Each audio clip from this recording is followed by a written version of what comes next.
If you clicked on this video, it's probably safe to say that you're dying to get your hands on Cyberpunk 2077, CD Projekt Red's epic open-world neon dystopian action role-playing follow-up to The Witcher 3. But we've got some time to kill until then, so how can we best set the mood?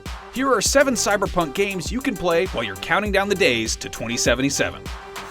For a lot of gamers, Deus Ex is the definitive Cyberpunk series, offering a mix of first-person action and role-playing that undoubtedly influenced Cyberpunk 2077. Since the original Deus Ex debuted almost 20 years ago, it spawned 5 additional installments. The first 2 are classic, but if you need something more contemporary, the 2011 prequel Human Revolution is excellent, and yes, it's backwards compatible on Xbox One. Meanwhile, its 2016 sequel, Mankind Divided, is readily available for current-gen consoles. If you want something on the go, there are even mobile games in the forms of Deus Ex The Fall and Deus Ex Go.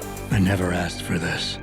Observer is a first-person psychological horror game that squarely establishes its cyberpunk setting by taking more than a few cues from Blade Runner. It's set in a grimy, claustrophobic, used future version of Poland where a hard-boiled detective, voiced by Roy Batty himself, Rutger Hauer, must solve a mystery by hacking into the brain augmentations of suspects. What could possibly go wrong?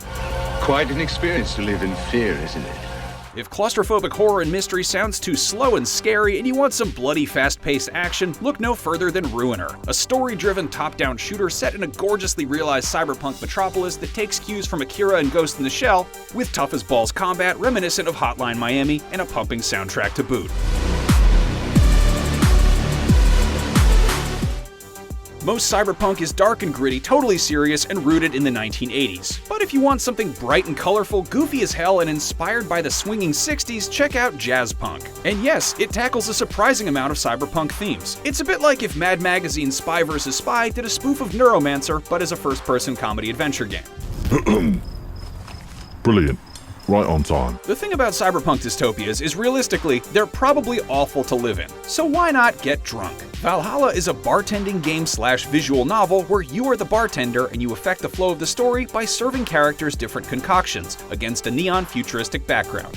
Okay, so maybe you want a little less cyber and a little more punk? Watch Dogs 2 is of course Ubisoft's big colorful sandbox action game in which players help a scrappy group of hackers take down an oppressive surveillance system in the real-life cyberpunk dystopia of the San Francisco Bay Area.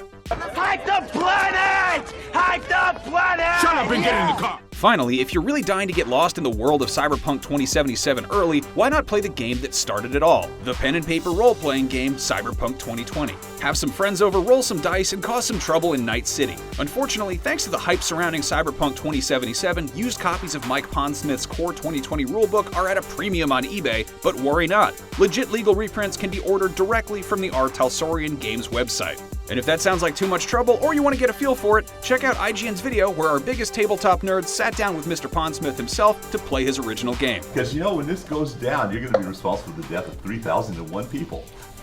Probably, but maybe not. Of course, there are way more cyberpunk games out there than this. Which personal favorite are you shocked and outraged was omitted from this list? Share it in the comments, and for more Cyberpunk 2077 or otherwise, keep your Ono Sendai Cyberspace 7s jacked into IGN, keyboard cowboys. See you later.